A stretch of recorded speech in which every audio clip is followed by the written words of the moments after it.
আজকে আমরা যাচ্ছি চেরি পিকিংয়ে। চেরি পাড়তে আমাদের এখানে অনেকগুলা গাছ, চেরি গাছ।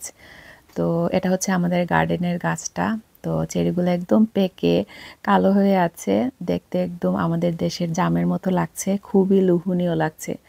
তো আমি ইংল্যান্ডে এসেছি ৬ বছর হয়েছে।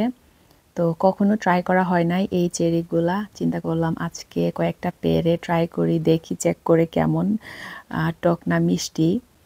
তো আমরা এখন এসেছি আমার বাসার একটু পাশেই, এখানে আরও অনেকগুলো চেরি গাছ আছে। তো এগুলা এখনো পাকে নাই। তো এগুলা আজকে আর পারা যাবে না, ওয়েট করতে হবে, মেবি আরও ১ সপ্তাহ পর পাকবে।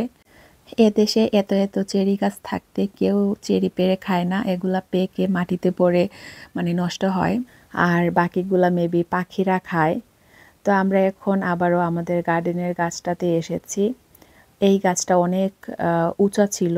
তো যে ডালগুলা নিচা ছিল সেগুলা থেকেই কয়েকটা পেরেছি। তো আমার মেয়েরা খুবই এনজয় করছিল। আজকে আলিনার স্কুল নাই, আজকে হচ্ছে শুক্রবার। তো স্কুল বন্ধ। নর্মালি শুক্রবারেও ক্লাস থাকে, বাট আজকে বন্ধ। এগুলো হচ্ছে দোকানের চেরি। তো এগুলাই আমরা সবসময় কিনে খাই, এগুলো খুবই মিষ্টি। তো আজকে এই পর্যন্তই, সবাই অনেক ভালো থাকবেন, আল্লাহ হাফেজ।